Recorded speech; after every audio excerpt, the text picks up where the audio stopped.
शीतल एक डॉक्टर थी और विनय एक कंपनी में नौकरी करता था। कुछ समय बाद दोनों ने शादी कर ली। उसके बाद विनय और शीतल ने एक फ्लैट ले लिया और शहर में ही रहने लगे। विनय के माता पिता दूसरे शहर में रहते थे। कुछ दिनों के लिए विनय के माता पिता उसके पास रहने के लिए आने वाले थे। शीतल, मैं माँ पापा को लेने स्टेशन जा रहा हूँ। चलो, आज संडे है, हम दोनों की क्लिनिक की छुट्टी रहेगी, तो थोड़ा समय भी निकल आएगा। हाँ, पर मैं कुछ कह नहीं सकती हूँ। हो सकता है बीच में मुझे ऑनलाइन अपॉइंटमेंट्स भी देखनी पड़े। हाँ, कोई नहीं, सब हो जाएगा। चलो, मैं आता हूँ। और फिर विनय अपने माता पिता को ले आता है। बड़ी कमजोर हो गई हो बहू, कुछ खाती पीती नहीं हो क्या? कहाँ माँ जी, मेरा तो वजन बढ़ गया है। मैं तो वजन कम करने की कोशिश कर रही हूँ। आप क्या लेंगी माँ जी? वो मेरी 2-3 अर्जेंट अपॉइंटमेंट है एक वीडियो कॉल पर कुछ पेशेंट देखने। उसके बाद मैं नाश्ते में कुछ बना लूंगी। अरे बहू, हमारी चिंता मत करो, हम कुछ भी खा लेंगे भाई। तुम जो है काम करो। अच्छा? हाँ, तुम चिंता मत करो बहू, और कुछ बनाना होगा तो मैं बना लूंगी। शीतल अपने रूम में चली जाती है। माँ, क्या बना रही हो? बेटा, ये आलू रखे थे, इनकी आलू टमाटर की सब्जी बनाई है। बस अब पूड़ियाँ तलनी रह गई हैं। सोचा आज तुम दोनों की इतवार की छुट्टी है तो बढ़िया नाश्ता होना चाहिए। बहू बेचारी भी तो काम में लगी रहती है, आज मेरे हाथ का गर्मा गर्म नाश्ता करेगी। माँ, पूड़ी और शीतल वो इतना ऑयली खाना बिल्कुल नहीं खाती, और तो और वो मुझे भी नहीं खाने देती। अरे कोई बात नहीं, एक दिन खाने से कुछ नहीं होता। मैं अपने हाथों से खिलाऊंगी तो मेरी बहू जरूर खाएगी। हाँ, कोई नहीं, सब हो जाएगा। चलो, मैं आता हूँ।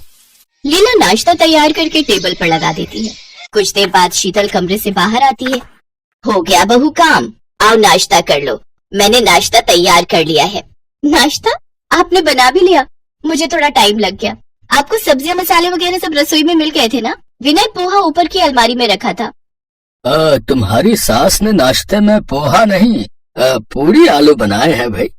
हाँ बहू, पोहा तो तुम लोग रोज खाते हो। आज तुम्हारी छुट्टी है तो मैंने सोचा कुछ अलग सा नाश्ता बना लेती हूँ। मैं गरम गरम पूरी निकाल कर ला रही हूँ। तुम और विनय बाबूजी के साथ बैठकर नाश्ता कर लो। माँ जी, पूरी बहुत ऑयली होती है, अगर मैंने खा ली ना तो पूरा दिन काम नहीं कर पाऊंगी। शीतल देखती है कि उसके बाद से उसके सास ससुर बुरा मानने वाले हैं, तो वो बात को बदल देती है। अच्छा ठीक है माँ जी, बस एक पूरी देना, मैं ज्यादा नहीं खाती हूँ। अच्छी बनी है माँ जी। और मैं बोल रही थी दोपहर में आप क्या खाओगे? मैं विनय के साथ जाकर सामान और सब्जियां खरीद लाती हूँ। अरे तुम आराम करो बहू, मैं और तुम्हारे बाबूजी चले जाएंगे, हमारा थोड़ा टहलना हो जाएगा। हाँ बहू, यहाँ के बाजार तो मैं अच्छे से जानता हूँ। विनय बेटा, हम लोग ले आएंगे, तुम अपना जो भी कोई जरूरी काम है वो निपटा लो। एक ही तो छुट्टी मिलती है तुम दोनों को। क्या हुआ पापा, ठीक तो हो? बाबूजी क्या हुआ, मुझे बताइए। पता नहीं, बेचैनी सी हो रही है। आज तुमने अपनी बीपी की दवाई नहीं खाई होगी, तभी ऐसा हुआ है। लीला बस खाने जा ही रहा था, अभी तो नाश्ता किया। तुम जानती हो, नाश्ता करके ही तो दवाई लेता हूँ। माँ, बाबूजी को बीपी की दवाई दे दो, इनका बीपी ज्यादा आ रहा है। अचानक एकदम कैसे बीपी बढ़ गया पापा? शीतल, तुम इस बारे में कुछ बता सकती हो? कोलेस्ट्रॉल और बाबूजी का ये बढ़ता हुआ वजन, ये 2 कारण तो मैं अभी बता सकती हूँ।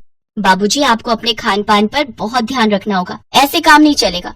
आपका ब्लड प्रेशर बहुत ज्यादा है, मैंने एक इंजेक्शन दे दिया, इससे कंट्रोल हो जाएगा। हाँ बहू, अब ठीक लग रहा है।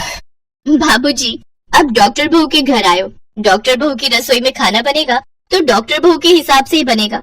माँ जी, अब आप भी अपने खान पान पर कंट्रोल कर लो, नहीं तो आगे चलकर बहुत प्रॉब्लम हो जाएगी। ठीक कह रही हो बहू, एक काम करते हैं, तुम मुझे बताओ रसोई में क्या क्या बनाना है, मैं तुम्हारे बाबूजी के लिए और सबके लिए वही बना दिया करूंगी। ठीक है माँ जी, चलो फिर मैं और आप आज बाजार चलते हैं और कुछ घर के लिए हेल्दी सामान खरीद कर लाते हैं। शीतल कुछ देर बाद वो अपनी सास को लेकर बाजार जाती है और सारा सामान खरीद कर घर लौटती है। इतना सारा सामान खरीद लिया बहू, सच तुम्हारे साथ आज बाजार में बहुत अच्छा लगा। तो ठीक है, हम हर संडे एक साथ मार्केट चला करेंगे। नमस्ते दादी, कैसे हो? अरे मेरा प्यारा बच्चा अंकुर, मेरा लाडला, तू कब आया? दादी बस अभी आए, मम्मी पापा भी आए। नमस्ते ताई जी, कैसी हो शीतल? मैंने सुना आप आए हुए तो मिलाती हूँ, आज इनकी भी छुट्टी थी। अच्छा किया भाभी, बहुत समय से आप लोगों से मिलना भी नहीं हुआ था। हम लोग भी बिजी होते हैं और आप और भैया भी। आप लोग बैठो, मैं ये सामान रख दूं। नमस्ते ताई जी, कैसी हो? मैं ठीक हूँ अजय बेटा, बहुत अच्छा लगा तुम लोग मिलने आए। नीलम और अजय लीला की जेठानी के बेटा बहू थे जो उसी शहर में रहते थे। दिक्कत तो मेरे भी बहुत रहती है शीतल, डेली एसिड बनता है, जरा सा कुछ खाता हूँ कि एसिड बन जाता है, जलन रहती है, सीने में बहुत परेशानी होती है। कोई बात नहीं भैया, मैं आपको मेडिसिन लिख दूंगी, आप ले लेना, उससे आराम पड़ेगा। और आप एसिड के लिए please oily food, junk food और बाजार का खाना अवॉइड करो। जितना हो सके हल्का हल्का खाना खाओ ताकि आपको एसिड ना बने। दादी, मुझे बर्गर खाना है। हाँ हाँ, मैं अभी तुम्हारे दादाजी से बर्गर मंगवाती हूँ। बस जब देखो बर्गर, पेटी, पिज्जा यही खाने का सोचता है। मैंने सुबह नाश्ते में आलू के सैंडविच बनाए तो वो इसने नहीं खाए, अब बर्गर खाएगा। ये भी बहुत परेशान करता है। कोई बात नहीं नीलम बहू, मैं अभी इसके लिए बर्गर वगैरह ले आता हूँ। शीतल ने उस समय कुछ बोलना ठीक नहीं समझा क्योंकि नीलम और अजय उनके घर पर मेहमान थे। कुछ देर बाद शीतल के ससुर बर्गर खरीद कर ले आते हैं। अंकुर बर्गर खा लेता है पर कुछ देर बाद अंकुर के पेट में दर्द होने लगता है। मम्मी, मेरे पेट में बहुत दर्द हो रहा है। आज फिर तुम्हारे पेट में दर्द है? शीतल, अंकुर के पेट में अक्सर कुछ खाकर दर्द हो जाता है, जरा इसको चेक करना। भाभी, अंकुर बाजार का कितना जंक फूड खाता है, प्लीज आप सच बताना। ये जब भी स्कूल से आता है इसके हाथ में कभी बर्गर, कभी पेटी, कभी कुलचे छोले और तो और ठंडी वो बर्फ वाली आइसक्रीम होती है, वो भी खाता हुआ आता है। बस भाभी, यही वजह है, ये सब हमारे खान पान से जुड़ा होता है। ये लो अंकुर बेटा, ये दवाई खा लो, अभी पेट में दर्द ठीक हो जाएगा। और भाभी, अगर अंकुर बर्गर मांगता है तो आप उसको घर पर चपाती रोल बना कर दिया करो। आप मेरे साथ आओ, मैं आपको चपाती रोल बनाकर दिखाती हूँ। शीतल नीलम और लीला को अपनी रसोई में ले जाती है और कुछ रोटियां लेकर साथ में सब्जी और पनीर लगाकर बढ़िया से चपाती रोल और पिज्जा स्टाइल की रोटी तैयार करती है। सब लोगों को रोल और पिज्जा स्टाइल रोटी बहुत टेस्टी लगती है। चाची जी, मेरे पेट में दर्द बिल्कुल ठीक हो गया है, क्या मैं ये खा सकता हूँ? हाँ हाँ अंकुर बेटा, तुम बिल्कुल खा सकते हो, पर एक शर्त है, मुझे प्रॉमिस करो कि तुम आज के बाद बाजार का जंक फूड नहीं खाओगे। मम्मी आपके लिए दाल सब्जी जो भी बनाएंगी आप वही खाओगे। प्रॉमिस चाची जी, मैं बाजार का जंक फूड नहीं खाऊंगा, मैं मम्मी के हाथों का बना ही खाना खाऊंगा। थैंक यू शीतल। भाभी, ये तो मेरा फर्ज था।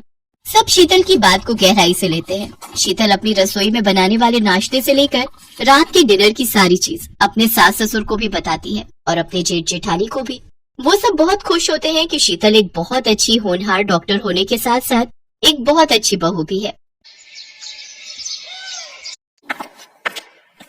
शीतल बहू, तुमने दोपहर के लिए लौकी मंगवाई थी और पपीता बहुत बढ़िया आया हुआ था, मैं वो भी ले आया हूँ। अच्छा किया बाबूजी, मैं दिन में काट दूंगी, फिर सब खाएंगे। शीतल की सास उसे अपने गले से लगा लेती है। शीतल भी खुश थी कि उसके सास ससुर ने उसकी बातों को महत्व दिया और उन पर अमल किया।